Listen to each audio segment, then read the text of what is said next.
Hey guys, welcome back to my channel and happy holidays! Today's video is going to be about how this game threw out the balance off the window or out of the window and how their answer to fix things might be Ffbe. I was on my way actually writing a script on how the game in general and in the future favor more offensive strategies than defensive ones, and how buffs and special skills will play a more major role in the future. But Gumi decided to drop the near bomb badass, which changed the progression of the game in the future. Ffbe's kit for me is the answer to the piercing meta, not piercing. Those are two different things. When I talk about piercing, I'm talking about slash piercing and def piercing, slash res or resistance piercing. While when we talk about pierce is, the pierce damage. So I'll just give you a TLDR version of the script that I was planning to make a video out of, but was thrown out of the window because of this. Basically, def pierce is when you ignore a portion of either def or resistance stats of it. In some cases, it is a flat ignore, meaning if you have 20 slash resistance and the enemy has 20 slash res pierce, it equates to 0, or your slash resistance becomes 0.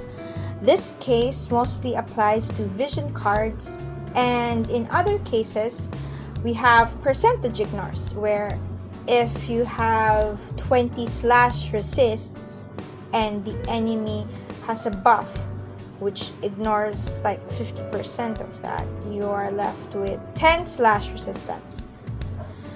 So of course this mostly applies to buffs. This is a problem because with buffs, the pierce meta is more manageable, meaning after 3 turns it's gone, or that the character has to cast it before going in. But when applied to vision cards, it is a permanent debuff or buff. Actually, it's something that acts as both. It's a bit weird because technically it buffs the character or the enemy, and at the same time it debuffs you. It's kind of weird, and it's insane.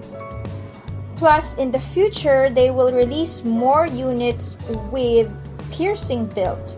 Hence, as we can see in JP, it's become like a one-punch fest with re-raise getting tons of value, and why they suddenly slap a lot of units with immortal spirit and things like that. The only way to mitigate this, in my opinion, in my other video, is with barriers.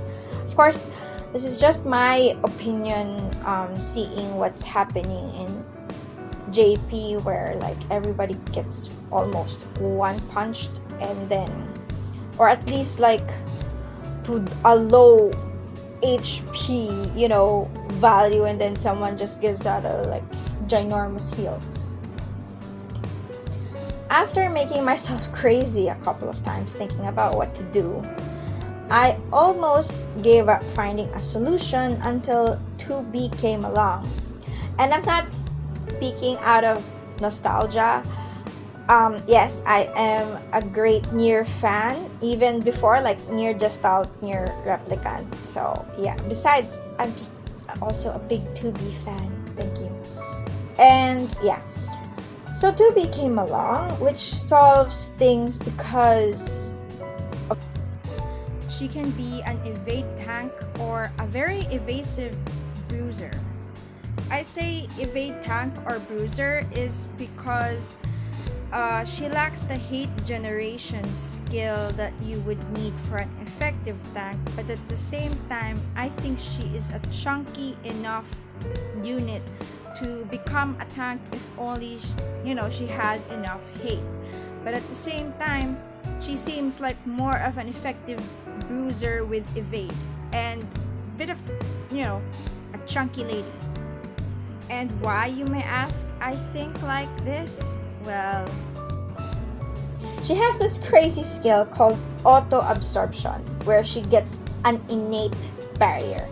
Let me reiterate, innate barrier. And that's for 5 freaking turns. Not times, turns. What does that mean? She can get hit crazy amount of times within a turn, and it does not wear off, unlike a barrier. Heck, even Neve's skills can't take it off because it's a passive and she has 2 of it. So you can't take, it's a barrier which you can't take off, and it lasts for 5 freaking turns. Usually buffs just, it's 3 turns max, but this is freaking 5. I have to repeat it several amount of times because of how crazy, no, not times, how crazy 5 turns is. So not only that, she gets a self barrier and a self heal, an ability to up the ante on that heal. Crazy, and she has death piercing too, built-in evade. I'm just shaking because I don't have a assault wind unit yet, and she might be the first, and I'm gonna be saving up for that because the rest of it, okay. And also something to add, she has a freaking evasion counter. She's built as a very capable physical damage tank. So I would probably build her with Titan just to get her a little bit more chunkier against magic units. So, I don't think she has SPR and Def, but who needs that anyway? Because everybody has Def piercing. No one needs Def anymore. It's just barriers, damage absorption. She's like an improved version of Laswell, in my opinion. This is just my opinion, okay? So I would have probably built her with SPR, more SPR to get her a little bit more magic, chunkier against magic. But I think she has pretty much a good magic resistance. She has like, let's see. She has like negative 5% magic resistance. So I might build her with, you might want to build her with Fenrir and Titan. Might be a good option, and she's weak against piercing. So might be, it's either you build her with Titan or Agayon. I think Agayon has Magres and Pierce Stress in his kit. That's one way to help her, and then just pump her up with mag or SPR armors. That's going to help her a lot. So she's just amazing for me. So I just can't, besides the fact that I'm a Nier fan, this is just something that excites me a lot. But then again, there's a lot of ice units, like very good ice units that can probably counter her, but it's gonna be a little bit hard. In my opinion, she's gonna be so good. This is just me speculating, but seeing her kit and how I'm troubled these past few weeks thinking about that everyone has SPR piercing, everyone has Def piercing, so how are you gonna tank this shit? It's like it's better, it's more bang for your buck to build an offensive unit and get to one-shot the enemy first, like a fast offensive unit that gets to one-shot someone first, rather than to build defensively just because everybody else has like Def piercing already and eats tanks up for breakfast. So exciting stuff. And update about my account, I guess I will still be saving for Niblu and try to pull her, because she's still gonna be the person like right in the middle of everything else. She's still gonna be like my go-to. And I might pull for Sakura, that's a might. And I will be building Tidus, as I discussed before in my previous video, where I think, you know, tanks these days are just your regular tanks with more depth piercing, but Tidus is a little bit different just because he has a haste buff, and haste, quicken, those are high tier skills that's must have. So having an AoE haste is just pièce de résistance. So I will be building him and Nivlu. Otherwise, the rest of the units that will be coming out is a maybe, and I'll be saving up. Generally saving up for 2B and 9S. I want them both because I'm a fan. I want them both. I want them together. I want them on the same screen, on the same panel, on the same map, on the same everything. But yeah.